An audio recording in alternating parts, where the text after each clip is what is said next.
The following is a KPB Media Works production.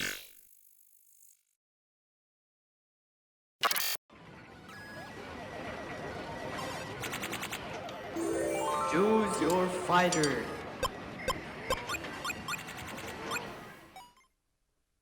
What is going on, guys? Back with another episode of KPBCast. This is the one and only Rodimus Prime. I just want to remind you guys that if you're not watching it live on Twitch or on YouTube, you can catch us on one of our podcast channels on iHeartRadio, Spotify, Google Podcasts, and Apple Podcasts. So check that out. You want to listen on the go, in your headset, in your bedroom. It's all good. But today, we have one of our own here today, member of KPB, a guy I've known in a short amount of time, but I'm very proud of his accomplishments and just the way he just gets around the community, the way he's just have so much love shown to him in such a little amount of time. I want to welcome Kofi, aka Koustics. What's up, baby? What is going on, man? How you doing today? I'm doing good. How you doing today, man? I'm chilling, man. You know, we're just hanging out. You know, today impromptu. Usually I have some sort of like idea of where I want to go with the discussion, but we're just gonna wing it today and just like whatever comes to mind, we'll just talk about. So, listen, I'm a massive improv. You know, maybe you can start the show. You can just ask questions. You know, man, put you on the spot because I'm always asking questions, man. You are. All right. So I'm gonna shoot you one real quick. Right? Okay. What was a moment what was like a defining moment for you that let you think, man, I want to stay involved with fighting games? Like, what was the moment that hit you and said, man, this is what I want to do? Right. So that's a good one. That's a real good question. As you know, doing anything in the FGC or any gaming community starts off as a struggle. Like it's hard. It's a struggle. It's like pushing a boulder uphill, and like you just have to keep pushing until you get to that apex and you can finally breathe. You know. And one of the things, pause. No problem. Daddy, did you? You got the sniffles. Yo, did you behind you? Sure, no problem. What is studio we have today? Yo, what is Studio indeed? Okay, I'll get this over to you. All right, editing. All right, we can keep this going. It's natural. You know, we're just, oh yeah. Get that all on the podcast, man. Oh no, please. Yeah, man. No. So back to your question. I think, you know, I've told this before, definitely on my episode, which you should guys watch, the first one, right? We talked about the struggles of how we got into event broadcasting, right? And what that took. And I tell you now, in all the years Steve and I and anyone that's helped us have been broadcasting, it's not a rewarding job. Like I have people, not TOs. I don't have issues with TOs, but people not happy with something, or you know, you get a lot of entitled people in the community. I remember when we weren't putting out our content right away that we streamed, like because we just didn't have the time, right? And then like.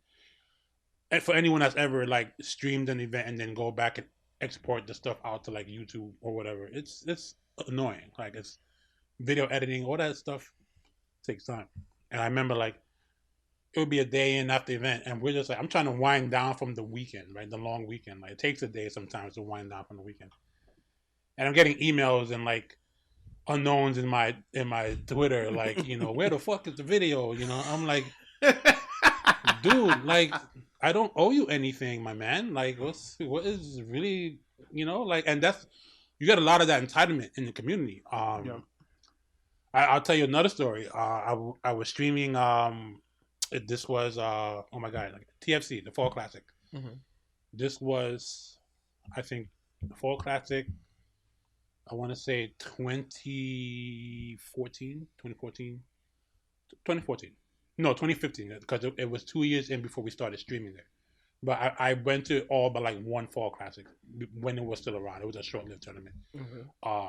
It was a tournament made by Big E Gaming and Final Round and Big E Gaming, Final Round, and ECT at the time. So those three tournaments came together to make this one tournament that's supposed to represent all the regions, right? The Northeast and the Southeast regions, kind of like represent all those people. So there was a midway point between the New York region tournaments and the final round tournament, which was in Atlanta, Georgia. Yeah. They settled on North Carolina. So everyone comes down there to do this event. So we're there the second year, and that was a crazy year. The power went out that weekend, like that. And this is like, you know, I'm sorry I'm going off on a tangent here. Like this is a lot. I just want to point out like how like a lot of the East Coast TOs, I you know, I want to put out there and say maybe because they're black, you know, that they get a lot of crap from the community on how they run things. And I don't know any tournament to this day that has faced such a hard time and then was able to still run it, you know, and come through and run it on time. You know, I'm talking about this is like 6 o'clock on a Saturday. We were like, this is mid tournament, like people are about to qualify if they haven't qualified already for their games for Sunday. And it's getting hot and testy, and power goes out because there's a hurricane. A hurricane was in the area. And it was just heavy winds. Nobody got hurt. And it was, you know, just heavy winds, heavy rain, but it knocked the power out. And the community came together. You know, we toughed it out. Sunday morning, the power was back on. We finished the tournament on time. I mean, granted, people left, whether it was for their safety or because they felt they couldn't do anything. Yeah. But you know, we did it. But before that happened, we had just started the day, and we were streaming Marvel's Capcom for the Ultimate, and it was the first match, and we had the stream up. We're ready to go, and the first match is going, and the first match is about to end. Like the first match is about to end, and like I forget who was fighting or whatever, but they scored a hit, and as the hit is going on, they scored the hit. I feel someone like pass behind me. Like, you know, you can feel someone's presence, whatever. Yeah. And then my power goes out over at my stream, and I'm like, "What the?" You know, and I jump up, and there's this some person that entered the tournament that I don't know walked behind our setup to give one of the commentators to get something from one of the commentators, which for whatever to this day I can't figure out. It couldn't wait until the end of the match, right? And honestly, if it wasn't for Afro Dynamic, which I say thank you, I was gonna beat somebody up at that event because I was like, come on, dude. And then like I look at him, he's like, what? Like, and I'm like, oh, so you know what the fuck you did, right? And you don't care apparently, you know. But you know, I try not to be that guy. I try not to be violent. Violence is not my first answer to everything. You know, I want to figure out why, but I was there, bro. I was there. So, you know, it's a thankless job to stream, and we endure so much. But at the end of the day, when that one person types, "Hey man, I love your stream. Hey man, I love your commentary. I've done commentary for like KOF. It's my favorite game." When I hear those things about us and our stream, it makes up for all the nonsense. That one person, it's not 10 people telling us. I don't care if it's 10 people. That one person that I feel generally is giving me a compliment or giving us a compliment makes all of this worth it for me. So I respect that. That's all I respect on that right there. Yes, sir. Yes, sir. Now that's enough. I'm not answering any more questions. We're going back to you. Tell us about yourself, man. Like let's remove all aspects of gaming from your life. Like who is Kofi? Who's Kofi? Man. Wow. So before gaming and everything, because actually my gaming career is really recent, right? Before that, I actually always wanted to be a lawyer. I was a part of my school's mock trial team. Okay. And I had just been studying law since I was little, right? I went to high school I've always lived in New York all my life, right? Went to high school. I tested into a specialized high school, Brooklyn Latin, everything. I was gonna be one of those kids that your parents like planned a career for. My mom worked for the city. She was fine. So she wanted you to be something in her head? Like, yeah, in her head. What was that? What did she want you to be? She wanted law. Okay, she wanted law or something. And dad was an activist. Let me stop you right there. What's your family's ethnic background? Black. African American. Okay, and they're like, so they're roots trace. I mean, so we all trace. So is it Africa direct? So it's like, so my name Kofi means born on Friday in Ghana. Okay, because that's like where the African part of my family, that at least my family knows, that's what they are, because they also are they're also part of the Afghan people, which is like it's also an African religious group. And my family always practice. So they're like completely Afrocentric. Okay. So my parents have always been about like studying, work, things like that. Dad was a bit more free will because he was like a full-time like activist. Okay. He always fought for the black community. He got adopted by Sonny Abubadika Carson. Okay. And he's always been raised around pro-African things. He worked with the Black Vets Foundation when they still had their spot over on Fulton and Nostrand in Brooklyn, over at Restoration Plaza. They don't have it anymore, but you know. And so I've always just been raised in that kind of environment where like we know we have to work hard because I was black, right? Right. That's not even a question. Okay. So that's what they always like figured for me, right? But then around my time in high school, around my sophomore year, my mom had a stroke and a brain aneurysm. Sorry to hear that. Yeah, dad had a stroke before her, so he wasn't even working. Already he wasn't working.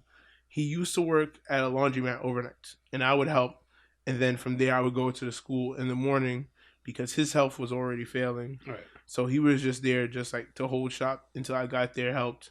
And then I would go to school in the morning after working, right? That was already making me like late for school sometimes, but I'd still like kind of get the work done. But then when mom had the full stroke and brain aneurysm, I had to get into like actual work immediately because like his health was failing, and I was the only kid that they still had. Because I was the only child they had together. Okay. They had like separate kids, but they were like way older than me, and we don't even talk. Right. So I understand that totally. Yeah. So that was that. So I got into like I looked up what's the quickest thing that a big black man can get into in New York that will pay legally, and it was security. Yes.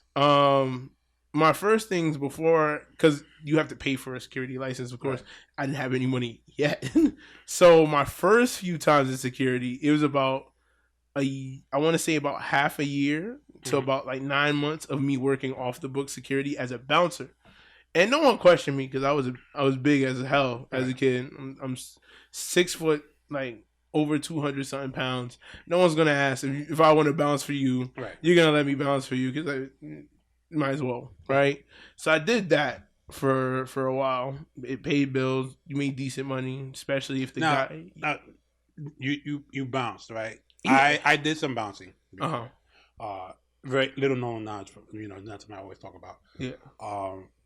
There was not a long time ago, but many moons ago, I left New York and I left New York City, and I lived in Niagara Falls for a short amount of time. And one of the jobs I did over the summer, like I bounced, so I know what it is to be a bouncer and stuff. Have you ever had a dangerous situation? Yeah. So that's how I get into you. Why I immediately went legit, because like when you're bouncing, like you make a lot more money quicker because it's all off the books, and then depending on who you bounce for, you can make even more money because the person who's running it might get a little drunk or high. Yeah. And if you're also the one collecting money at the door, skim a little off the top for yourself for business expenses. Okay. You know what I'm saying? So that's easy. But this is about my last month of bouncing, right? Do a party over in Williamsburg, and these dudes get into a fight, right? Because one dude's just being hella creepy at the party, and all these are illegal parties because these are the high school kids, the specialized high school kids. You know how they get down. They'll study during the weekday, and then like summer hits, and there's like, oh yeah. It's time to get wasted. It's time to get in it. You know what I'm saying? Get it in. It's time to get it in. You know what I'm saying? So around that time, all these kids are wasted, right? Alcohol at the party is usually done within the first 2 hours, right? So at this point, it's about the hour and a half in. So the kids are completely wasted over whatever substance that, of course, I legally do not know about. Whatever they're doing, they're just fucked up. So one dude is being creepy around the female bathrooms, right? So then the girl's boyfriend comes over because he keeps bothering this woman. So they start fighting. So I have to break it up because their boys also want to get into a fight. This party was big enough that I had gotten 2 other dudes to bounce with me. So we were chilling, right? And Wait, you didn't ever did a gig by yourself. I didn't have to do that gig by myself. Did you ever do a gig by Oh yourself? yeah, of course. You What? don't- that's you can't. The bouncing I've done off the books too. Have always been like a team. Like these are big places, you know. So with the go ahead, so with the high school kids, like I started off small. So Okay. this is Airbnbs. This is the era where Airbnbs are first starting out. So the first couple of parties, of course, I can do by myself, right? Well, there's small areas. There's small area. It's one house. This is easy. But even still, some of these you're by yourself. People do come in groups. Yeah, right? You were never wasn't scared scared. about. I was never scared. I was never scared. Like this was funny enough. This was the most dangerous scenario I've been in, and this was the only party I've ever done multiple bouncers. Every other one I've done by myself. I didn't care. That's why people want to hire me because it's cheaper to hire one person. But I'm like, I don't care if it's multiple you kids. You being Captain America in the hood, man, trying to listen. I knew these kids. I went to school with them. Right. They were soft. So you wasn't worried about anything. Like everyone kind of knew each other. Kind of. Is that? But you gotta remember, before bouncing, I worked overnight at my dad with the laundry. Right. So and honestly, that's the element. That situation is a lot more dangerous than bouncing sometimes. Right. Yes. Because you got the crackheads late at night, don't give a fuck. If you're at a 24-hour laundromat, they don't care. They're coming in your bathroom to get high, right? Yeah. I had to fight off like 2 dudes who had wanted to rob my pop once. Oh my god. Oh yeah, I smoked the dude in the leg with a bat. I don't care. So I don't care about a room full of high school kids. Gotcha. So you had it rough. You had your training. So I had my training already. Definitely light work, but go ahead. So this was light work, right? But this scenario, these dudes started fighting, right? So me and my dudes break it up. I like smoked this dude into a wall, right? I'm like, all right, you got to get out of here. You've been creepy the entire night. Her boyfriend and the dude want you out of here, and I've been watching you this entire time, and you've got to go. You're a problem. You and your boys, take your boy out of here. There's no more liquor anymore. Go. They do that. They come back towards the later of the night. Oh, we're trying to get everyone out now because I'm like, all right, it's time to go. There's no more drinks, no alcohol. Now it's just a room of hot, musty kids. Let's close this shit down. Yeah. It got even weirder because like some older dude had came around asking to come in. I'm like, it's always one of those. I'm like, bro, these are high school kids. You're not on the list. Go, please. Yeah. You're like, sure, I'll pay you $30 to get in so you could do creepy shit. Get the fuck out. Like no. Like, this is not okay. Like, you're a grown ass man. Go home. I'm like, all right, at that point, that's a sign from the Lord. It's time to shut the party down, right? The dudes come back, and I guess one of them, for some reason, just have like a black Subaru, right? And like, they pull up, and one dude like pulls a gun out the back of his car. Boy, fun times. Yo, I'm like, well, I've already given the dude's cut of the money, the guy who did the party. Mm-hmm. I gave his cut of the money to him already because I was closing everyone up and getting everyone out. I see the dudes pull back up, and I see the trunk open, and I see that shit. I'm like, yo, it's time to get the fuck out. The bounce, me and my dudes, the other bouncers, they got a car. I'm like, yo, I got our money. We'll get the fuck out of here now, and we'll split when we're later. Yeah. When I saw that shit, and they were looking around for probably either for me or the guy's boyfriend that they were fighting with, I was like, nah, I'm getting the fuck out of here. That's it. That's my last time like bouncing off the books. That was some bullshit. I'm not getting shot because these motherfuckers got their ass whooped. They had to get out. Oh, it's always what it is. It's always what it is. It's never, you don't have the hands. Yeah, you can't back up what you say. So yeah, I was like, nah. Come back with the Thule. I'm like, this ain't it. The money's good, but it's not worth my life. I have enough money. I could get me a security license now. It was also because I was still underage. Of course. Yeah. So I had to be 18 before I could get a security license. So that's why I was doing everything off the books. But I was like, all right, boom, I got my money. I'm about to be 18 in a couple of weeks. This money will last me until I could get my security license. That's it for me. I'm done. That was the last shit I bounced. Illegally. That was it. They tried to hit you with the Yo, they tried to. I was like, really? Y'all motherfuckers got told to go and came back with. Yo, but you know what? That everything comes in the form of a sign, right? Something always tells you where it's time to move on, right? Yeah. And that was it for you. That was it for me. So that's the side not of video games that we know, of course. Oh yeah. That's not small part. I'm sure there's much more to you, and you're a complex individual. But I know that you've had a presence in like the local New York City gaming community for years. Like not years, enough time. Like it was enough time. You're not new to this. Like so when did that start for you? So that started, funny enough, with Microsoft. Okay. it started with the release of a game called For Honor, right? Mhm. And mind you, I never had time for gaming because parents were like strict on like the gaming. You had a lot. You had to be a man early Yeah, on. and then I had to be a take care man of early things. on. Yeah, So this one, all right, I have a set schedule to work. Now I'm adult basically. So what I do with my free time, I'm like, damn, let me see how this gaming thing is going, right? And I pick up a game with my boys called For Honor. This is like it's in its 5th year now, but I was there from the beta, right? So I play the game and I just fall in love with it. I'm like, yo, I get to play a samurai. I get to like live out my fantasies in my head. And I get to kill people. This is fun. Like, yo, this is great. So I'm just playing the game and I'm like trying to find more people to play online with. And I run into a thing where it says, "Oh, tournament for For Honor at the Microsoft Store." I'm like, I don't know. Let's see how a tournament goes. Like this is my first time ever doing a tournament. So your first tournament, anything? This is my first tournament, anything. Yeah, okay. Like I technically had one that I went with a friend. This was at Nebulous Gaming before they shut down. I was just there because I found my old GameCube controller, like my brother's older GameCube controller. I was like, let's try out Smash 64. That didn't go well because they were sweating and I had no idea what was going on and I got bodied. So I don't even consider that one. But this was a game where I had played and I was consistent. I played with my friends. I was busting their ass. I was like, yo, I could get into this. Let's go. It's first tournament. Let's see how it goes, right? The tournament started as a series of 2v2s, right? And the tournament coincided with Microsoft trying to launch their own streaming service. Right. This was before it was called Mixer. It was called Beam. Right. Yeah. So I was still on Beam before they even had Mixer and everything, and Microsoft was trying to build it up. So I kept doing those tournaments, and that's how people first kind of knew me, because I was one of the first people to ever appear on Microsoft's channel for Beam. And I was decent at the tournaments. There was a series of 2v2s. I would get like second or third. There was one team that got first for every single one of them. They were nasty. They were called Easy Street. And like I just kept losing those motherfuckers. And I still hold on to this day. But that's a future story. That'll come on later. That goes on even like into later stuff. So I kept doing that, right? And Microsoft liked the energy I was bringing. Because like, you know, I've always been a hype man, right?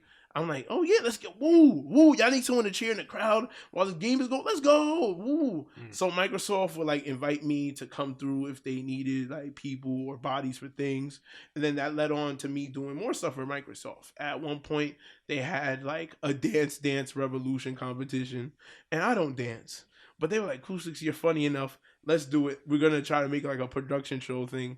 I was like, fine, because I love you guys. Fuck it, let's do this. We did that.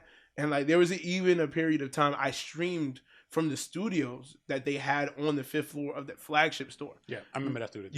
I've been there a couple times. You've been there. You've done your thing there. So they had me streaming from there. I was like, nice. So I was actually one of the first accounts ever on Beam too. Like before they deleted the entire thing, I probably would have been one of the oldest accounts. Right. So I was just doing that for them, right? And then like I don't want to say like For Honor died, but it wasn't in a good period, right? So and then also why was that? Was it a change in the game people didn't like? Was it the community? So there was a problem, right? The community attracted a certain type of people, and they were, of course, there's always awkward gamers, right? But these people were kind of like. They were. Let's be honest. They were racist. They were racist. Okay. Let's call it what it is. We're gonna call a spade with a spade. All right. Yeah. They were racist. Spade. Racist, like kids inside their parents, like fucking in their basement and shit. Yeah. And it was pretty bad. But then on top of that, the community had a bigger issue at hand. Not just because of that, right? But it was because of the fact that the game, the developers had a vision of the game that was meant for PC. Okay. Because PC gaming was, of course, on the rise at the time, and people were trying to get. The way they were balancing the game and making decisions were based on how PC people were enjoying the game. Okay. But the problem was the biggest community for the game, and the biggest community for a lot of the games still is on console, right? Now that the game's even more focused on PC now, but like at the beginning, it was tiring as a console player to constantly try to enjoy the game when they're adjusting it to people who aren't really carrying it. Like all. Well, what kind of adjustment were they making that favorite PC game? So the game was meant to run at 60 FPS. So a lot of the moves of the game were balanced around that because we didn't really count frames. We counted how moves worked in milliseconds. Right. So which is kind of what we do in the fighting community. That's what we do in fighting community, but we call it frames. Right. Yeah. Yeah, we call it frames. But for me, I started calling moves in milliseconds. Right. So you had 300 millisecond moves that are easy to parry on PC because the game is meant to run on that, and you have and it's running at 60 FPS. So the translation didn't help console players, but Microsoft seemed to focus on the least Microsoft populated subculture, right, which was the PC gamers. So no, this is why I liked Microsoft. Microsoft was focusing on the game on like Xbox because you couldn't do PS4 in Microsoft Studio. They wouldn't let you. Right. So it was Xbox consoles. So everyone was fine because we were doing it on Xbox, and that's why I was playing it on Xbox. That's a lot of the people I knew in the community were from Xbox. I didn't know many of the PC community until much later in the game's lifetime. So we were fine with that because we had a community here in New York, which was like the highest density, and we were all playing on console, Xbox, and everything. But they were balancing it as if everyone was playing on PC. But it just wasn't working out for console players. I couldn't enjoy the game because like some things were legitimately weren't reactable on PS4 or Xbox. Gotcha. Right. But the game had a lot of traction. It was to the point this is what led me to get into fighting games, because the game managed to snag a spot at Defend the North. I think it was either 2017, 2018 Defend the North. The game managed to snag a spot. It wasn't a main stage game, but was there. So I ended up getting picked up by Team Initio, right? It's because I met them through Microsoft. It was really cool, right? So they took me to my first major, which was Defend the North, and all I ended up playing was For Honor, and I did really well. I got, I think, 4th, and I had like the longest running match of For Honor in the tournament because I played the slowest character, and I was a turtle. That's how I originally played. Like I was an incredibly big turtle because my character was the slowest in the game, had the most punishable moves in the game. He was just slow. I was essentially playing a grappler, right? So I was doing that, and I was just known for patient play. And I had and this guy was one of the best in the world at the game. And we just had just a long running set that came down the clutch, and it was amazing. And I got approached by another team after that because they saw how well I did against all their players. They were like, "Wow, this guy is really good."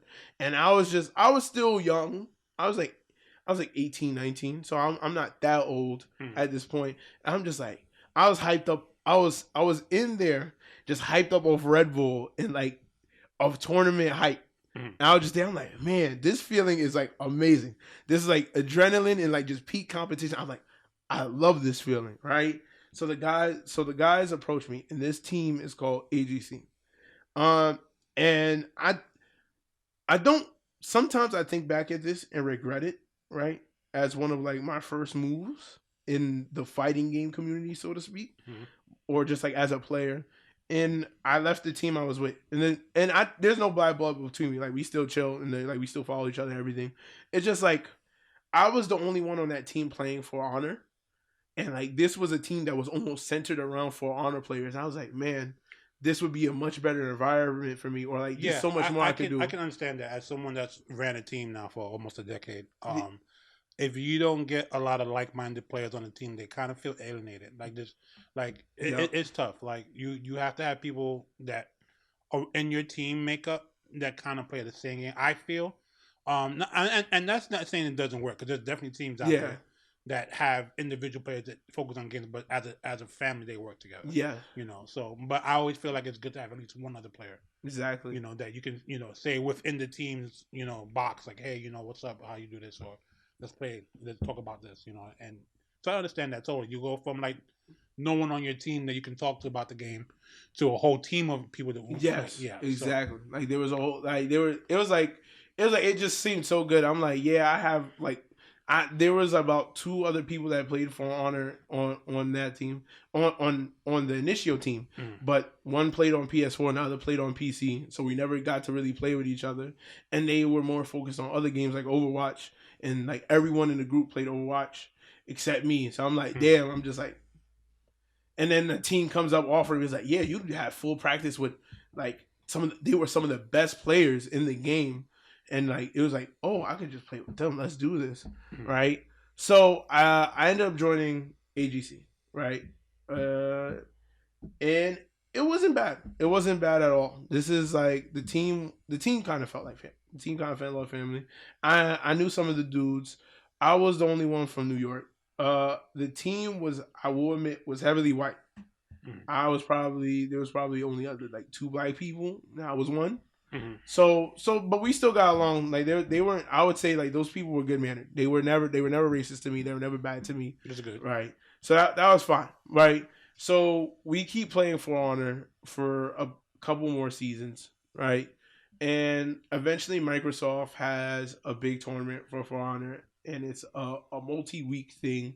And the AGC boys come in from other places because the leader or the owner of AGC puts them up, and we just ram it because we're literally the top 4 of the 8 people that make it, right?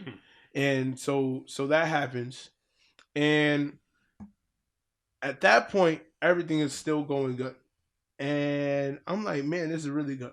Then one day, just like randomly, this shit is still mind boggles me how I was asleep for most of it.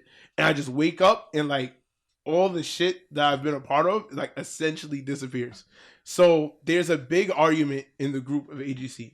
It's because the team has multiple owners, right? They're like co-leaders, but apparently they have like personal issues with each other and on the side and everything. And of course I'm in their Discord, and I just wake up one day, and like I wake up in the middle of the day off like just some random day, and the Discord, half the people are gone.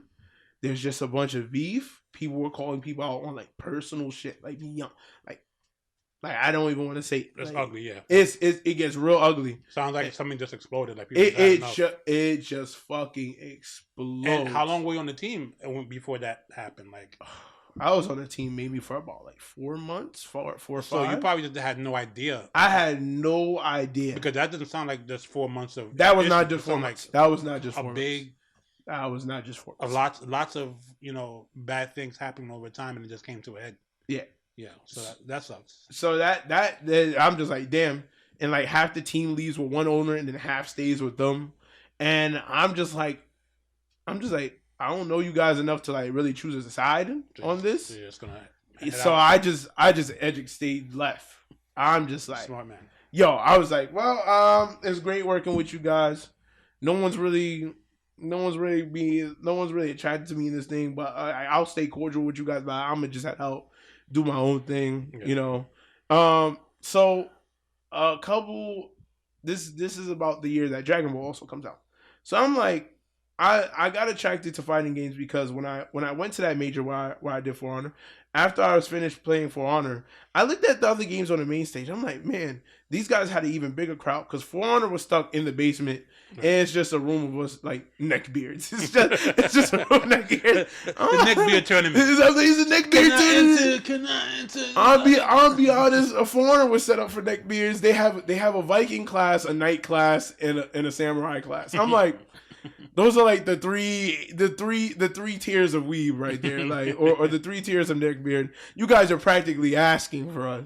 And then I go upstairs to the main stage. I'm like, man, everyone's really cheering loud, enjoying themselves up there. And I'll be honest, some more black people up there too. So I'm like, yo, this look lit up here. What's going on here? And I see like Tekken. I see Injustice 2. I'm like, man, this looks really cool. Like, and I will admit, I'm a bit of a person that likes being the center of attention, or I like doing star type things, right? I never let it get my ego get that inflated, but man, I like it when the cameras are rolling and I could play the crowd, and like I like bringing hype, Yeah. So I'm like, maybe I should try one of these games, Like let's see how it is. So my first game I tried is Tekken, and this is before Fighters comes out. So I don't even know about fighters because this is my first jump into an actual fighting game. I've never played another fighting game before. Right. So hold on. At this point, you've never touched a fighting game at all? So a lot of people, because I study up when I wanted to become a commentator, which I'll get to in the future. I study up immediately because I don't like talking about things I don't know. Right. I don't like feeding people false information. Okay. I don't like being the dumbest person in the room. Right. Okay. I don't like that. So that's why a lot of people, because I have knowledge of other fighting games, that's why people assume I come from playing other fighting games. I've never played a fighting game before Dragon Ball FighterZ, right? Tekken is my closest. Not even casually. You never touched it? Casually, no. I even told you, as a kid, I was scared when my parents would give me first-person shooter games, actually. Like, I really didn't game. Should I be playing this? I'm playing people. So one of my favorite games now that I look back on it is Crisis 3. My parents just randomly got it for me on the PS3 when I had it. I was scared to play it. Like, I was a man in an exo-powered armor suit. I would hide during a lot of the first person. I would just hide my ass off most of the time. Like, I was just scared. Like, I was scared of that. I like third person games. Like, I like single player games, like everything. But I've never played a fighting game. Let me tell you something. I feel you on like the first person thing, right? Something I found out recently. Remember Modern Warfare 2? Yeah. How popular that was, like really like Call of Duty. Even the first ones, all set in the 1910s, whatever. Those are all popular. When Modern Warfare 2 came out, it skyrocketed the whole franchise. Definitely did. So that was my foray into like Modern Warfare. I mean, Call of Duty. I was never a huge FPS like player. Like, I've had moments where I was interested, but never, of course, the whole time period really interested in FPSs, right? So I remember having Modern Warfare 2 and playing it, and I played the story mode, right? I found out. I don't know if you have you ever played Modern Warfare 2? No. Okay, so in Modern Warfare 2, for those that don't know, there's a scene that depicts violence, like. Oh, no Russian. The Russian. Okay, so you know about it. I know. And they actually give you an option whether if you want to play it or not. Yes. You can actually skip it, And I'm like, I'm an adult at this point, Yeah, I'm like, yeah. It's a game. How bad? I play Mortal Kombat. Yup. I said, okay, whatever. I'm playing this scene, whatever, right? So you're basically, the game is old, so I don't care if you haven't seen it at this point. I'm going to spoil it. You're going through the airport, and you're undercover. Pretending to be one of the Russian, right? The Russian members. So the Russians were sent on a mission to go in there and just kill everyone in the airport. Yep. And when I say kill everyone, I'm talking about women and children. Oh, yeah. And I was so shocked at the situation. I didn't pull a trigger. Like, there was something so morally strong in me. Yep. That I was like, yo, this in there murking everybody. Yo, they murked everyone. And they said, and I felt like, yo, I was shocked, and then of course it was a setup. They kill you because you play different people in the game. It was set up to kill you. You an American spy. You led the team. So now the world's at war with you because you as an American spy went to Russia and killed all these people. Yeah. Right. So that was them instigating the U.S. But yeah. But that whole situation made me question my morality. I mean, I know it's a game at the end of the day, but yeah, but it's like what type of person are you that even as a game, like you could sit there and just mow people down, or like and enjoy it. And then I find out I was judged for not shooting. Like I'm like, you guys are sick, man. you FPS guys are very sick, man. No, I wasn't going to shoot unarmed women or children in any setting, especially a video game, let alone real life. Like, come on. Like, I just something I don't think about doing. Like, I play Division 2, and I don't shoot the random stray dogs and birds that, like, they're not attacking me. Why am I shooting them, Yep. They're like deer that run away from you. There's a reason why they run away from you, because they're sitting there, killing each other off. So it's like, but yeah, so I understand the whole crisis and so I at that point I wasn't built like that. Surprisingly enough, for what I was built for in the real world, I wasn't built for it in video games. Right. Exactly. So I try out Tekken, right, and like I get a rudimentary understanding of the game. Some people say I picked it up pretty quickly. I had a decent. I even had like some decent matches, right? Because another KPB member, Nay, Nay. Funny enough, I first met May during a Tekken tournament at Microsoft. right? My first match, I fight Schrups and I beat Schrups, and then I end up playing Nay. And because this is a tournament, they had me go for right. They had me fight Nay on another setup immediately, but of course I'm not a fighting game player. So one of the first things that you should know, and this is a tip to all you fighting game players, check your buttons before you sit down and play a match. Yes. That is the first thing you should be doing. Button checking. I don't check my buttons against Nay at all. Right? So I go against him. The and classic. I lose. Right? I'm like, oh damn, I get sent to losers, right? And it's a real small tourney. It's like an 8-man bracket. So then for some reason I also end up playing Dancer at one point. Shout out to Maurice, that's the homie. Yo, shout out to Maurice, you know me. So Dancer, I play him. I go 2-1, which isn't too bad, right? Like people are like, well, when did you pick up the game? I'm like, well, I picked up the game about 2 months ago. So like that's the height. That was the height of my thing. I'm like, yeah. I'm like, everything seems simple enough, right? Like I just thought of like instead of thinking of milliseconds how I used to do in For Honor and punishes, because For Honor essentially had the thing where there was frames, you punished, you had to know how to whiff punish, you had to know what was punishable on block, what was punishable on bury. So all of that was able to translate. That was so when the game was popular for Honor, excuse me. Yeah. There was a lot of FTC players that played it at least casually, and then could they compare it to like a fighting game with frames and stuff, you know, block stun, hit stun, etc. Exactly. And so it was very comparable, just in a 3D, you know, environment instead of the 2D that they're used to. So I'm sure as much as it was an easy transition for them to start playing that game, it was for you the other way around. Yeah, and understanding, you know, frame data, except it's in a 2D plane now. Exactly. Or Tekken, which is still 3D in a sense. So 2D, 3D. So I did that, right? I was like, this isn't too bad. I could get used to this, but I like, man, I'm gonna need to practice this a lot more because like these people have been playing this game for years, and if I wanna get nice at this game, I'm gonna have to catch up. So I kept doing Tekken, and then like Dragon Ball Fighters gets released. This game wasn't even on my radar, funny enough. I'm like, it's a Dragon Ball game. I don't mess with Xenoverse or anything. Are you a Dragon Ball fan, or were you before that? I was a Dragon Ball fan. I still am, right? But I've never really too fond of the games after Budokai Tenkaichi 3. Because I had played Ultimate Battle on the Xbox 360, and it was a really bad fighter. Like, it was really hollow. Everything was a rock, paper, scissors. So you played some sort of fighting game before then? Yeah, I wasn't really immersed at all into I wasn't immersed at all. Like I like the closest mine version was Budokai Tenkaichi 3, but I've never played anyone else in that game. I've only played the story at home. Okay, gotcha. So it's like that's not really it. So I've done that, right? The other thing was I didn't have the next gen consoles yet. I still only had my PS3 and my Xbox 360. I had the Xbox One. But the only game I had on it was For Honor. Right. Okay. But I had dropped it. I bought Tekken. I was like, okay, just Tekken. Let's do this. Because when I focus on something, I like to focus single-mindedly. I've gotten better at like multitasking now. But I used to like, all right, it's just Tekken. Fuck everything. That's all I'm doing right now. That's all I'm doing right now, right? So I was doing Tekken, and then Microsoft invites me because they need numbers. They're like, yo, Koustics, we like your energy. Come up for Dragon Ball Fighters. We're doing a nice little invitational, right? So this invitational, this is how much I didn't know about the fighting game community.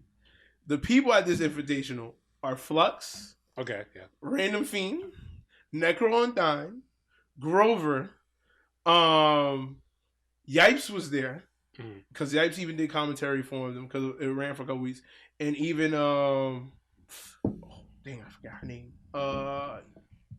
Yipes' ex-girl, Persia. Okay. So it was all of them were there, and like I don't know any of them, so I'm like, man, this game seems simple enough. I'm gonna try it out, and I fell in love with the game, right? And I was losing to them, right? But I didn't know who they were. And a lot of players, when they lose to people and they don't know it, they like to blame the game or the people they're playing, and they compartmentalize. And they were like, well, I lost because this dude is random. He's whack. Like, lucky I don't practice the game because then I'd smoke them. Right. So I'm like, yeah. But imagine, which still sounds like you to this day, kind of. So it still sounds like me. It's just a little bit. But imagine you pull up in a room with Flux, and then you think to yourself, if you knew who Flux was, you wouldn't say to yourself, well, Flux is just whack, and he's lucky I don't practice the game. Well, it's interesting the people that they picked, right? Because the game was new at the time. Right? Yes. They picked. There was two. Chavo was there too. Okay, so they picked what it seems like they picked people that were either involved in Marvel, yes, which is how the game kind of felt with the whole tag battle 3-on-3. They also picked people who were involved in the anime fighters. Yes, they also picked Light from Smash Bros. Okay, that's a random pick. I think that's like when you do control an experiment. Yeah, because that Smash has nothing to do with that game. Yeah, I know. You know, and then what it turns out, as we'll get into at some point. Mm-hmm. None of these players are in what the current meta in the game. None of these players and personalities are involved in what the game is today. Yeah, right. Not. So we'll get back into that. It was an interesting thought I just noticed. So, but go ahead. Sorry. Right. So I was like, I don't like losing no matter what game. Like you'll see me like now. I learn a lot more fighters, and who likes losing? No one likes losing, but I really don't like losing. It's to the point like I'll remember a loss, even if it's like in a random casual match to someone, even if it's in a game I don't play. I'm like, I'm gonna get nice enough at this game just to beat you, and then I'll leave it alone or something like that, right? And that's one of the reasons why now I think it helped my commentary and even helped my gameplay because it's like taking a lot of information from other fighting games and like bringing it into my repertoire of knowledge, like that's what's helped me evolve as both like a player and a commentator. So I was like, you know what, I don't want to lose to these guys and fighters again. Let me pick up fighters, right? So I pick up fighters because I like Dragon Ball. I love the villains in Dragon Ball too. I'm like, I hate the protagonist. Goku's stupid. I like seeing people step on Goku.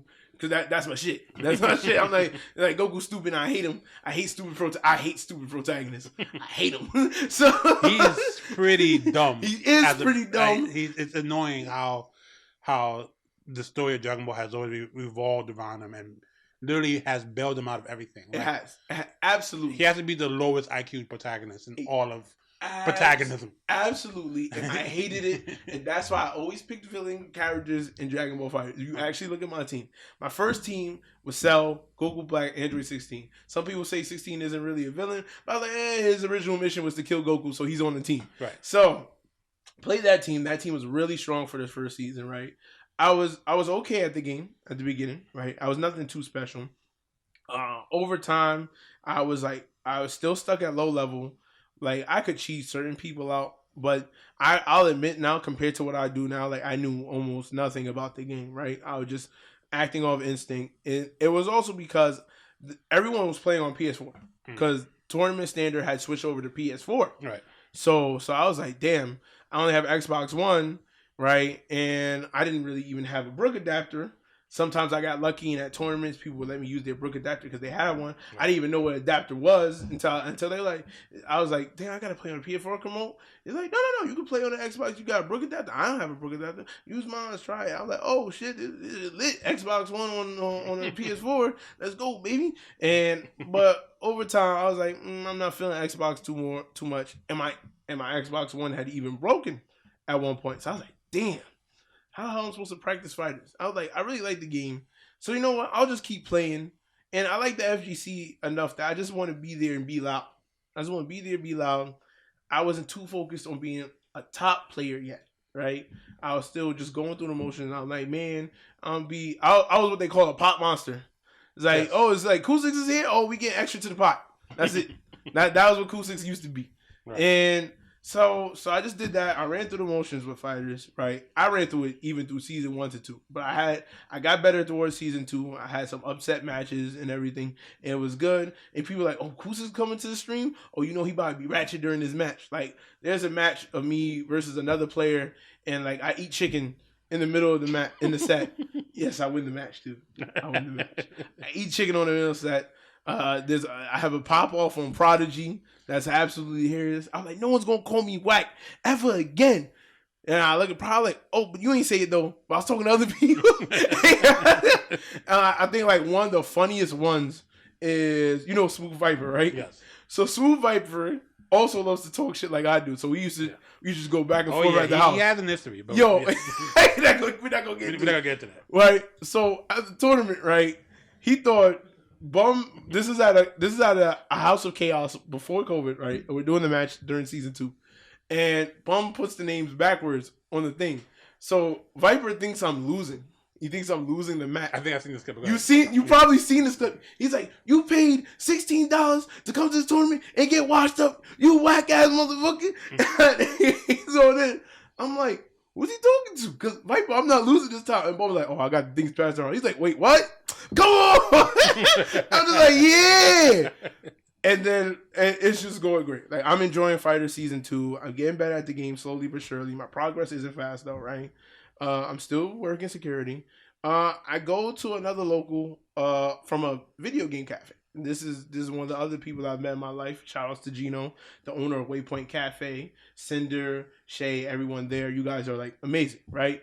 So I go to the cafe and I just start playing there because they have PS4 setups. And me and the owner are chill, and me and the other baristas and baristas that work there are chill. Like, we're all friends. So I just go there. They introduce me to other fighting games because Cinder introduces me to Blaze Blue Central Fiction, and he introduces me to Under Night, right? And at that point, I'm still kind of learning Tekken, but now I've kind of like flipped off and I switched to fighters. But I still have the common knowledge that when we play at the video game cafe, there are people who will come in, they just want to chill, they just want to play games. I usually beat them, right? So it's just like, yeah, we having fun. I'm learning other fighting games. And at that time, I'm like, what do I do now? Because I feel myself plateauing in one game, right? And I like talking a lot, right? So I'm like, I wonder how commentary would be. Because I see people do commentary, right? I like listening to like Yipes and Matrix, because those were the ones that were like doing the main commentary for Dragon Ball around season 1. I'm like, I wonder, like, is there a way for me to get into this mix? Like, this seems fun. I'd like to talk to people, you know what I'm saying? And it was rough. Would you cite those two as like kind of like people that influenced you? They're definitely my influence. Definitely my influence. Like Yipes and Matrix are probably like the main reasons I like to get into commentary. And then when I started going to your tournaments at Chinatown Beatdown and everything, Afro was another one because he showed me another side to commentary. I was like, this is a slow, methodical approach to commentary that's like very intelligent. I'm like, I like this too. Like, I like being loud. But man, he gives off this aura of like he knows his shit. So you have your commentary like influences from both sides. You got the analytical from Afro Dynamic, color and code and man. Others, and then you're the color man. You could bring the comedy, the humor, the hype. You could do it all. Yeah. So I guess that makes you like kind of like a valuable asset in this situation where you can play on both sides depending on what you need to do. Yes, would have been a valuable asset if anyone had let me touch the mic. Right. There was a period of time, like, there's a period of time where no one would allow me at a mic in the FGC. I understand it's also a clout thing at the time. Who the hell is Koustics? This motherfucker coming in? Right. It's kind of a popularity contest. Yeah, it's a little bit of popularity contest. We'll be honest. Yeah, for me, looking on the outside, and I definitely have observed you before I got to know you. Yeah. You're a very loud individual. Very, but that's okay because you also have, you have the gift of gab. People enjoy your company and talking to. That's always, key. I never saw you as someone that was dangerous. Yeah. Like I've observed people in the community for many years now, and I know simply because how, and this really doesn't hold no bearing. But sometimes if you analyze how people talk naturally, like there's some people that can't go 2 seconds without saying a curse word. Yeah. Right. Yeah. And don't get me wrong, I curse every day. I curse every day for some reason. Well, and as a kid who didn't curse until high school, because that's how much of a good kid I was, it kind of bothers me that I can't get through a day without saying a curse word, because that's just life. And then as an adult, life sucks, so you F this, F that. Like so observing you, I saw that you can just have people gravitate to you and people will come to you, and if you can do that there, you can do that with just your voice. You can do that anywhere your voice can be heard, right? So I'm sure that would have been the natural progression. And I remember you asking me to be in concert. That's fine, like it was because I know what it's like. Yeah, I know what it's like. One of the stories I love to tell is how we met Dre from Bibliotech. Mm-hmm. Bibliotech is one of the prominent FTC streamers and black streamers in the gaming community. Hails from Brooklyn, New York. And when we started KPB back in 2011, there used to be this gaming shop called 8-Bit.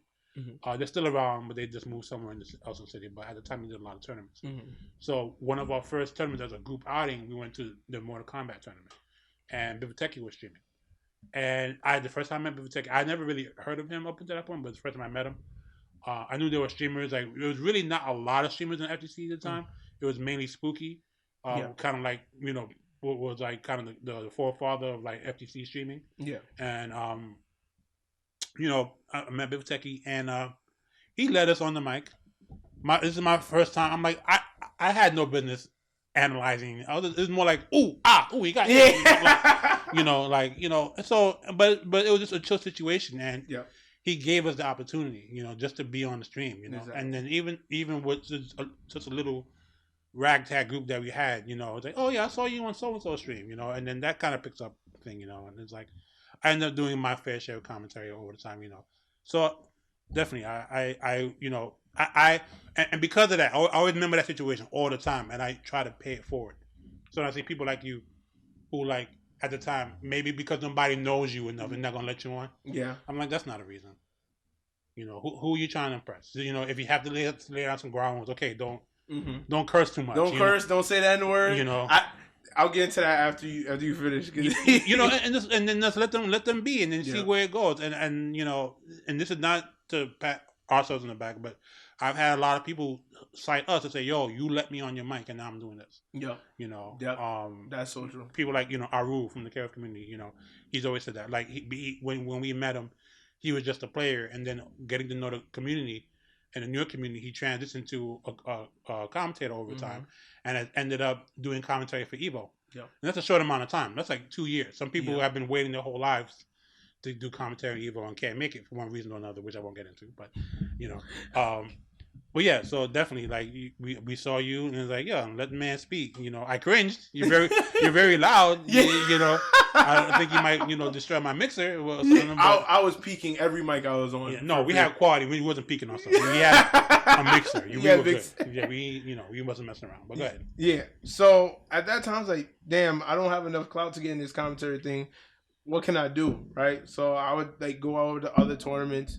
Even I was like backseat commentating matches. I was fine with that for a while. But I was like, damn, let me get on the mic, man. Let me spit my 16 bars.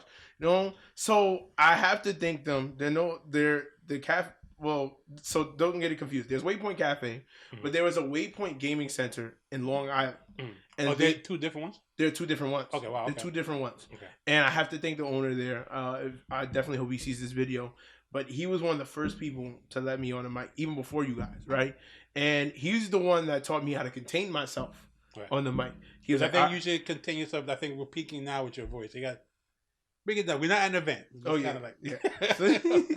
So he told me about how to like control myself on the mic as well too, because he's like, all right, bro, we're kind of trying to keep it esports here, so you can't drop the N-word on the thing. Right. You know what I'm saying? Don't curse too much. We're not gonna restrain you because I know how you do. I know you like to be in the hype. So I did that for a while. I always used to go there. That's where I also got better in Dragon Ball FighterZ.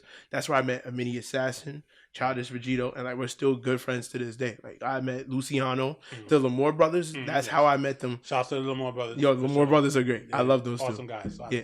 Awesome. So that's how I met them. I met them in like Long Island, and I met them at Chinatown Beatdown. So I did commentary there, right? I did commentary there, and then I approached you guys. I'm like, would you guys ever be willing to let me do commentary? And of course, you guys were so gracious to actually let me do it, right? And I was like, man, this is great. And then I also, this is also another shout outs to House and the guys at iFix Machines, because they let me do commentary for Tekken there. And that's funny enough how like a few Tekken people know me, because I was the guy that would add to pot, and I was like, I'm around start Dragon Tail with martial law. They're like, that's a terrible choice of move. Really? Yes, it is, but I'm still gonna do it. That's even how I met Tanisha there, like because she was at iFace Machine. So funny enough, like I met a lot of you guys separately before I even got to the team. That's how I got. That's how we were in the same places. So yep. We worked Defender North every year, except maybe the second year, I think. Yep. So we were there when you were playing. I knew that you had a small room downstairs. Yep. But I think we were downstairs in the small room. I think that year too. I think we were in opposite room. I think doing Marvel. So we had the biggest room and downstairs in the basement. I think we were doing some. I think we did MK and Marvel that year or something. Very quiet year. Yeah, it was quiet year. Quiet year. But so that's one thing you'll learn in this community, that it's huge. You'll run into everyone sooner or later. It's really small. It's huge, but it's small, and like sooner or later you make friends with people that you've seen about 1,000 times already. Whether it's in the game or just from seeing each other all the time. It's how close the community, yet how big the community is at the same time. So always a beautiful thing. It was a beautiful thing. So after that, I got like my commentary chops. I was kind of still learning, right? Time goes by, and this is mid-season 2 of Dragon Ball. I started a thing, right? Because at Waypoint Cafe, this is one that's separate from the esports arena, they held a tournament there. And funny enough, this is also why I get the name from my thing, because it's called Square Button Massacre. It was a tournament there, and I got second place. And second place got this bad boy. They got it out. This L is pretty old, actually. Like this L has been with me for a minute now. So you were actually always holding the L. I always hold on. I keep it with me. Funny enough, I keep it as a reminder of like where I started. Okay. And that I'm always striving to be the best. Okay. And until I be the best, I gotta hold out. You gotta hold out. You gotta hold out until you're the best, right? You gotta hold the L until you get the W. Until you get the W, I gotta hold out. Like this L literally stays in my book bag with me. A lot of people like, really just keep it. I keep it with me at all times because I have to. It's a reminder, and also it's a really funny gag prop. Right, yeah. It's hilarious. So I do that, right? And Dragon Ball was suffering for a bit during season 2 because why was that? Oh, sorry, go ahead. Yeah, no, I'll answer that for you right now. Right? So we were suffering with the fact that people had discovered fuzzies in the game towards the beginning of season 2, and because of how meter gain in the game worked, you didn't lose meter when you used it. Still at this point, there wasn't really a meter penalty. And there wasn't an assist penalty during block strings. And there was this thing called snap. And snap was auto-timed because you always appeared in the same place of where they snapped at the same time. You couldn't control the time you snapped and everything. Right. So people figured out. Before you get to you, can you explain to people who don't know what fuzzy is or what a fuzzy is? So fuzzy is when a character can hit you with an overhead on the frame where you're trying to crouch block. So in fighters, what would happen was when people would snap you, and so just to give you like an idea of how fuzzy'd work, you would come out, right, and you'd still be in the air. And in fighters and a lot of anime games, when people are blocking in neutral, they like to block low, right? It's their favorite position. It's their favorite position. Yeah. The problem in the game was the game would register that when you block low, you were still standing for a period of time before you went low in fighters. So people could do an additional overhead and you had to get hit by it. And it was a 50-50 because if you messed up and crouch blocked too soon, you would get hit with the fuzzy. And then if you blocked the fuzzy, you still got jailed afterwards. And then people had their assists, so then you got mixed. And then there was it was so bad. It was so bad. Terrible, it was terrible. And then some characters had mix-ups that were like you actually couldn't see. This is, again, one of the nerfs they had to do in season 3. You couldn't see certain characters' moves because they would make explosions during setups. And they were masking. And they were masking the move. So you couldn't see. Like, that's, like you actually couldn't see the mix-up.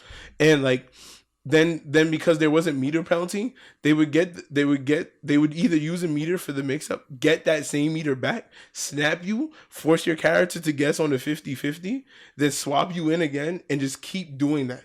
And in fighters, that was terrible. And you couldn't play any character that was bigger than Cell. Because if you played any of the characters bigger than Cell, they held an extra jump on the fuzzy, right? Like they got fuzzied by everyone, right? Small characters, little bastards, didn't get the extra fuzzy. The only person that could do that to them was Piccolo. Right. So it was really bad because everyone essentially ran like the same 2 characters. for the entire season, and it was just snap meta, snap meta, snap meta, and like you had to keep guessing on block. Like it didn't matter if you were good at defending because like you were throwing a die, like you weren't defending. So people had a problem with that, and they're like, man, this game is in a real bad position because everyone's doing the same thing over and over, and people were like, well, Fighters is dying, right? And I was like, damn, I really hope Fighters don't die. Like, what can I do, right? And they said, well, we're gonna work on this was the worst part about it, right? It was a year of no patch. They said, oh yeah, we're not patching the game for this entire season, which lasted almost a year. And probably it's because they had a whole thing invested in season 3. Right. Well, also that had the Pro Tour started that year, right? Yes. So and that's the thing. Like it's there was so many from a business happening. standpoint, you can't start a Pro Tour and then like because Capcom I think does this, or they kind of almost do it. Where they almost do it. They change the game considerably in the middle of the tour. Yeah. And I'm like, okay, like that's kind of like I don't agree with that too much. Mm-hmm. And if that was now Bamco's stance, I understand it. But it was such a horrible time, I guess. So I do remember towards the end of season 2, people really hated the game. That was the thing that was kind of keeping people in. They would kind of say, we'll see how the World Championship goes before we decide to jump ship. Right. World Champion happens, right? Season 3 is getting announced at the end of the World Championship. You're like, oh, season 3, let's see what they do. Everyone's like, they better do something crazy or else I'm going to leave Fighters. I'm going for Fighters. This game is dying, right? Mm-hmm. Season 3 happens, and Is that when they do the assist change? No. That's when they do the assist change. Okay. They do the meter penalty changes. They do the snap changes. They change things defensively. And, like, the game, to this day, I tell people season 3 of Fighters is still the best season of Fighters, hands down. If you like season 2, that's because you ran a one-brained offense and you were happy winning, and you should just admit that. You shouldn't say, "Well, the game was better," because it wasn't better. You just had an easier plan of winning. Right. Like it was easier. It was easier to win season 2. It's much harder now. That's why you see people get smoked random because boom, you explode, and it's fun. All right. Now the messed up thing is we had gotten whispers of COVID before season 3 because season 3 we only had a week before everything went into shutdown because of COVID. Mm-hmm. So there was one tournament of House of Chaos before everyone had to go into lockdown. People were like, COVID, that people were kind of taking serious, right? And like, because there wasn't that many deaths at the time, right? So people were like, well, it was like, no, we're going into immediate shutdown right now. So people were like, damn. And then that's when like people had to do net play. Right, and then that's why I was screwed because at this time I still didn't have a PS4. Right. I had an account and everything because I would go to tournaments, and I'm like, well, people still need an account to do stuff, and not all small places have DLC. So whenever I get a game, I always get all the DLC. Mm-hmm. So even if anything happens at a tournament, I'm like, oh yeah, just use mine or whatever, something like that. So I had that, but I had no PS4. I didn't have internet in my home. I was like barely just making right. So it was like, nah, all right, I'm kind of screwed right here, you know. So I ended up getting lucky. This is like the biggest breakthrough for me is I hit a bump. And I asked Bum, like, yo, Bum, I don't have a PS4. I don't have internet, so I can't enter your online. Because Bum decides immediately, okay, so, well, not immediately, but a couple weeks after, he's like, I'll do online tournaments for Dragon Ball, right? And no one ever had these arguments about netcode in the game because everyone's happily playing locals. That's why I cherish what you love. Support your locals when they come back, right? Because now you see how it is when you're just stuck always online. So Bum does that, and I asked Bum, can I come to your crib and play from your crib online? And he's like, he gets back to me. He's like, you know what? Fuck it, let's go. Before this time, Bum had known me because I always came to the House of Chaos. I was loud, right? But other than that, Bum didn't know me that much. Like it still wasn't. He would let me on the mic. He lets me in to do the tournament that day, right? And I'm just joking in the background, and I asked Bum, yo, Bum, let me do commentary for this match, right? And that clip actually went viral because there's a clip where I just started doing like an Australian accent because. It's like everyone's just dying in there. I'm like, he's a wall masher. He's mashing in the wall and he's trying to get him with a punish, but he's too quick for me. He can't get him with his Oki. He's like, I'm like, it's just cracking up. Everyone's cracking up. I can see Bun's face. You know, right? And people are like, yo, who is this? This shit is funny. Yo, bring him back. And Bum was like, all right, so we'll bring him back. We'll let him keep doing commentary. And from there, that's how people start knowing me. Like before, like COVID, and it was a curse for many people because like it fucked things up. But like in some ways, it also it helped me the most because like that's how people knew me from the online tournaments. Like, and I'm also sad because of how much COVID has taken from people. Like even took one of my aunts in Long Island. Right. But it's like at the same time, like I don't know how things would have gone without the lockdown. But like because of lockdown, I got like the opportunity of a lifetime because there was only so many platforms that immediately adjusted to dealing with only doing things online. Right. So when that happened, I had a following of about 430 people on my Twitter beforehand. So now, as of right now, I am at 2,700 and something. You're about to be verified. Yeah, I might get randomly. I hope I get randomly verified. And I'm just like, wow, like, cause from there, everyone had been watching the HOC because it was the only one that was still doing Dragon Ball, right? Besides Spooky, but you know, people mainly like Spooky for Street Fighter, and HOC, like people like Ratchet. Let's be honest. People love Ratchet. Sometimes people like to see people get to the nitty gritty. Right. You know what I'm saying? You know, sometimes there's a market for it. There's a market for it, right? So through that, I'm able to get my following, and people start noticing my commentary. I'm like, they're like, yo, this guy's funny, and I start studying up on Dragon Ball even more to the extent I wasn't before. Like I was playing the game, I was just shitting around. I was like, you know what? Let me really put my mind to this thing and everything. So I'm playing Dragon Ball, actually trying to learn the game, studying up to do commentary, and then like the opportunity of a lifetime comes. Bum messages me like in the middle of the night. He's like, yo, Koustics, we have to be on our A game for the next couple of weeks. I'm like, why? He's like, I'm only going to tell you and Posey, because me, him, and Posey were kind of like we were swapping through commentary at the house at the time. He's like, got like a message from Damascus, because season 3, Damascus and Tyrant, who are also great people, check out their stuff. Like, that's why I thank them so much. They paid attention to the community, like just beyond the borders of the EU, because they didn't have to. They could have just made sure EU 8, UK 8, and like everyone in Europe 8, and they could have said, man, fuck everybody else. We don't have to worry about it. They made Tyrant and Damascus like creative directors of how they wanted to do Dragon Ball in the middle of this pandemic. And they hit a Bum. They were like, yo, we're looking at the people from the HOC. Bum recommend us some people for commentary. We're trying to get something going, and this is before the World Championships. So I make sure my commentary is on point for the next couple of weeks, and I try to go up even higher levels of it. And then like that's when Damascus hits me up, and I'm like, he's like, hey, Koustics, what's your Discord and your email? He's like, Bandai might be interested in knowing those. I'm like, what? Yo, I'm in my house like, whoa! I'm like, but I'm gonna keep my mouth shut because I know how these type of things go. You got to keep a sense of discretion, right? And it was like, I was like, oh my god, this is really gonna happen, because I know people still consider me a joke in the community. They're like, Koustics still garbage, Koustics whack. He just dared to be loud and ratchet, right?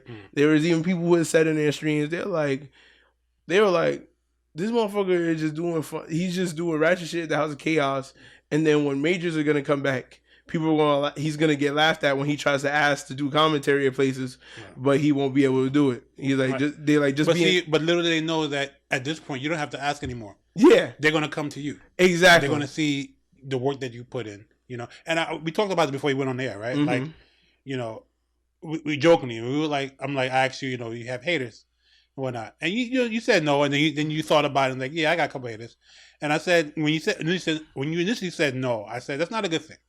You got to have haters, because if you don't have haters, that means no one cares about what you're doing. Yeah, and that you're not doing enough, right? So when you have haters in this lifetime, you're onto something. Yep. You're doing something, and here we are today.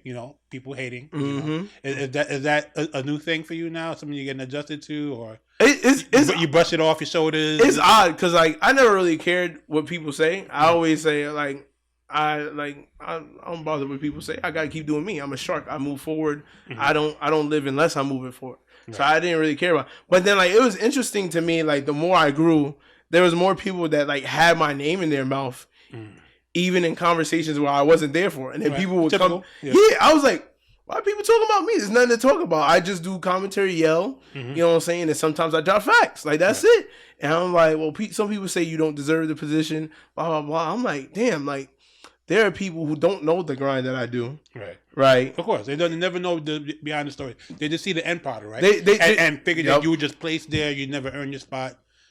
Exactly. And they say, well, real gangsters move in silence, right? You know what I'm saying? And you did what you needed to do. Exactly. Without telling the world, I didn't tell. That I like funny enough, like I think the only people I told you were you and like Rage and our people in our private like KPB Discord. Like I didn't even tell my own pops about it until it was confirmed, course, and they already released it. Like I was really tight-lipped about a lot of stuff, and that's why people were surprised to see my name as one of the commentators when it finally came down to this thing. And they were like, Koustics in the national champion? I said, yeah.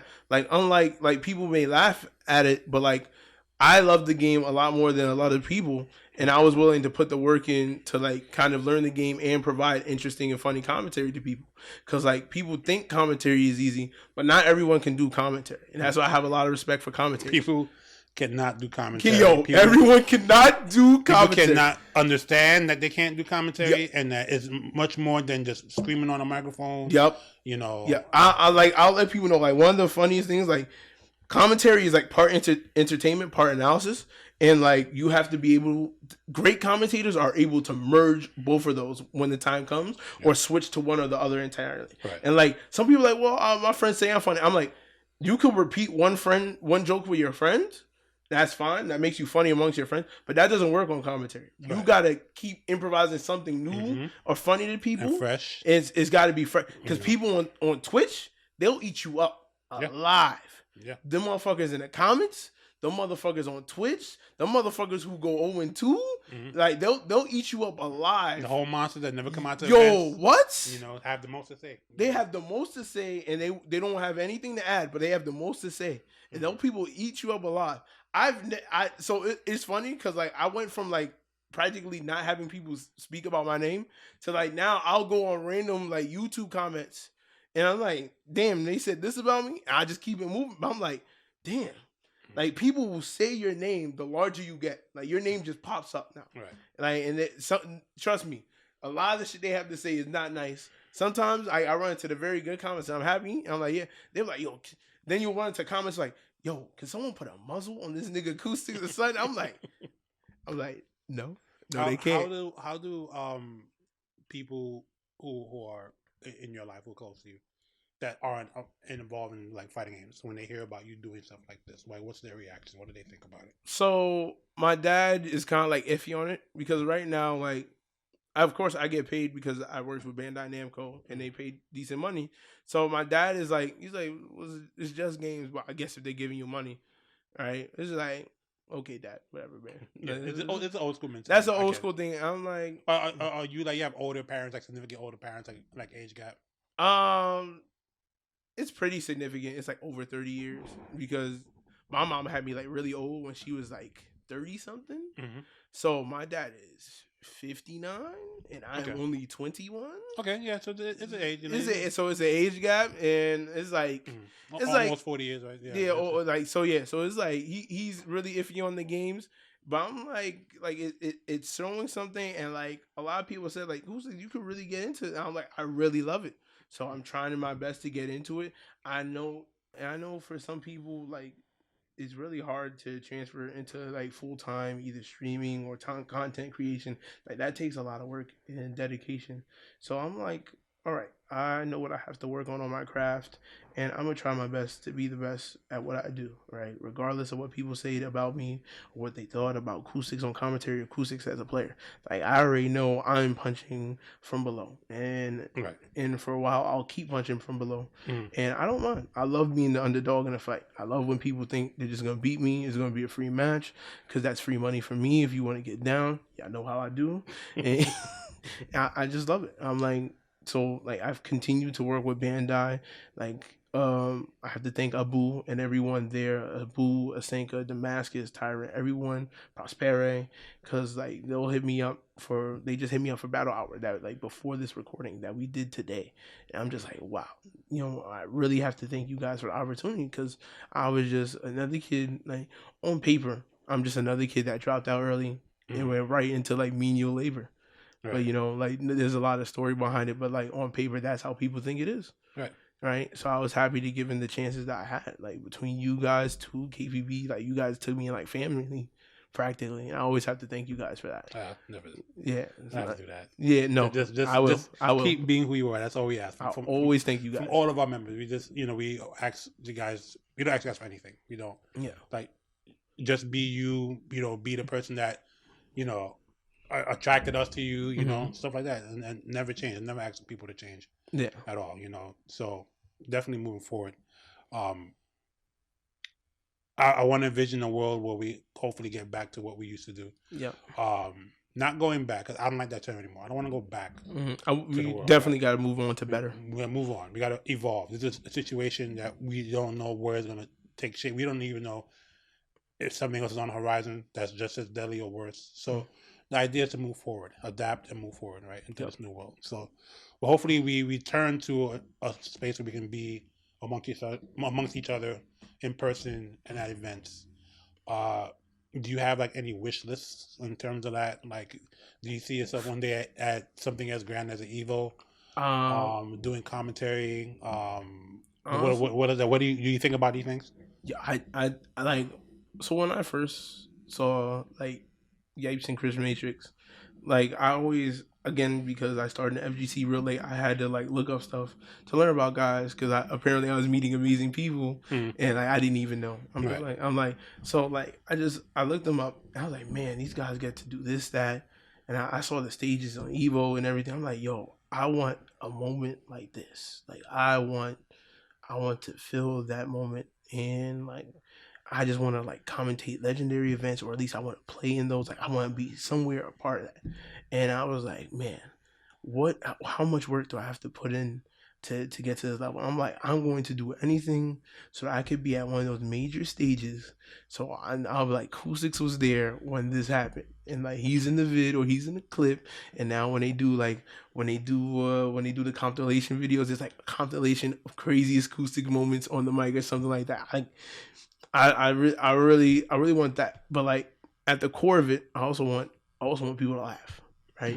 Like there's a lot of my life that was a struggle, right? But I was like, man, this shit is funny that they're doing it. And I know there's people who are at home who like at the end of the day, some of these people just laugh because it's entertainment, and sometimes it's just to distract them from the real problems they have in their life. And I was like of course I have grand dreams. Like who doesn't have grand dreams? Like I want to commentate a major as big as Evo. I want to travel. Like I want to go to the EU. I want to go to the UK, EU, somewhere. I want to get out of like America and even commentate somewhere there, or like I just want to do, or even play somewhere there, right? But at the end of the day, like I want people to be able to look at what I do and smile.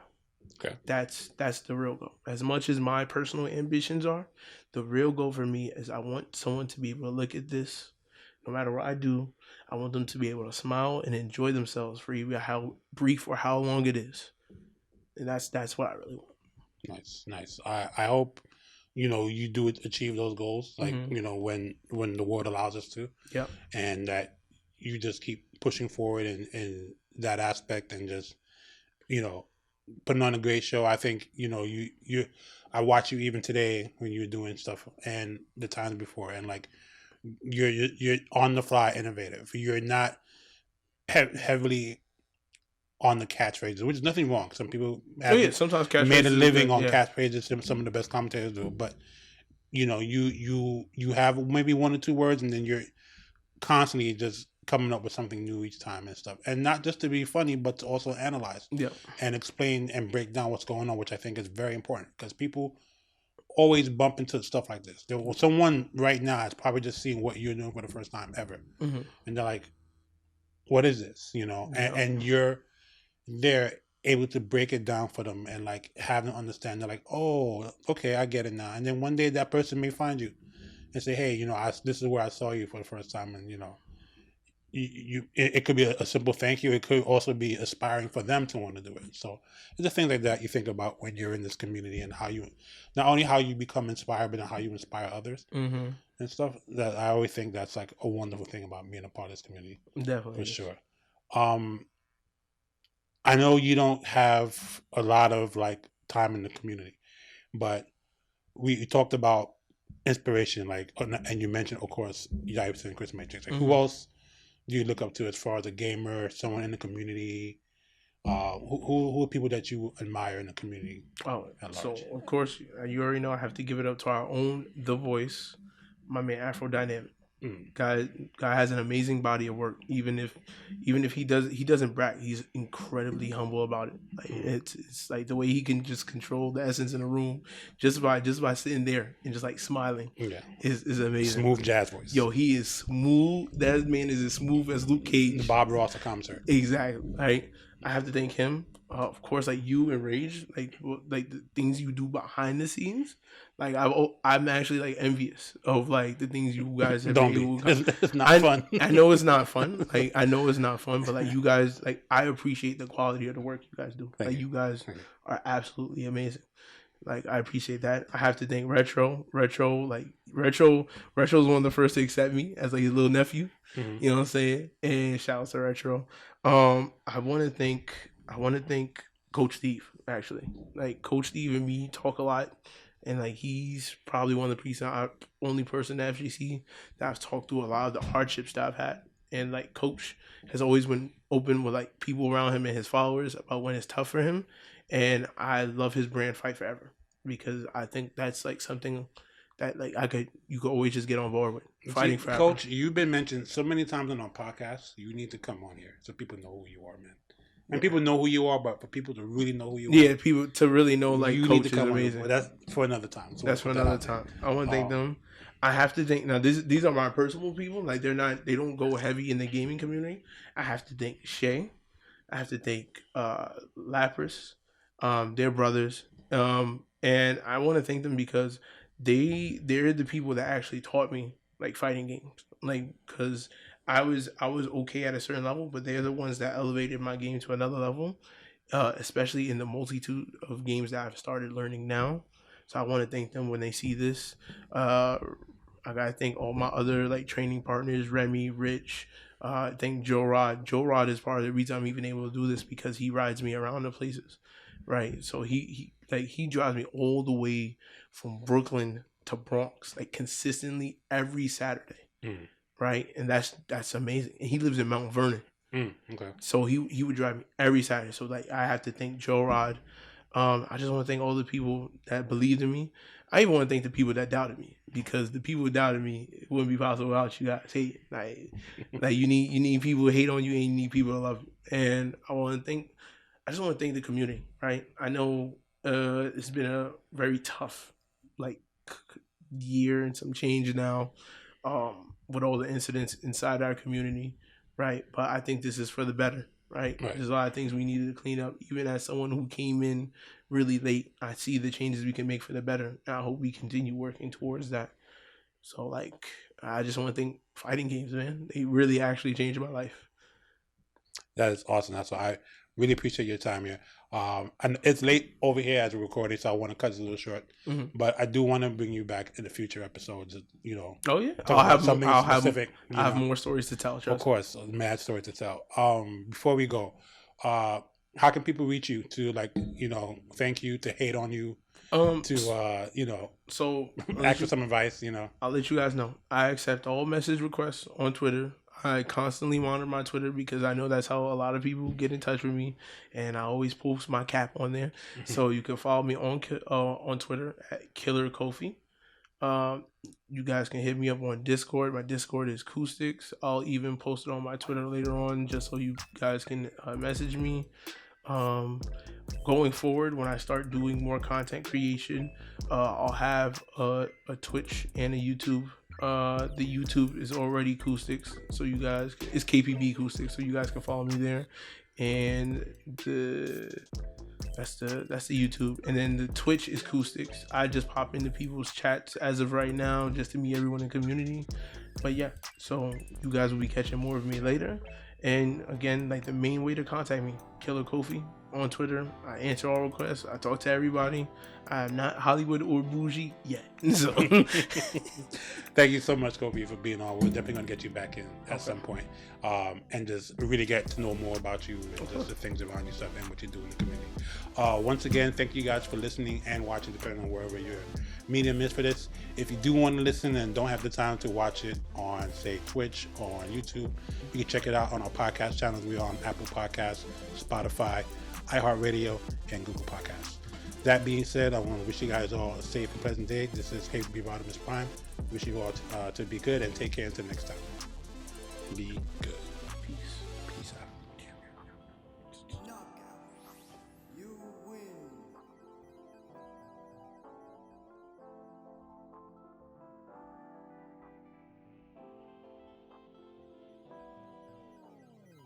This has been a KPB Media Works production.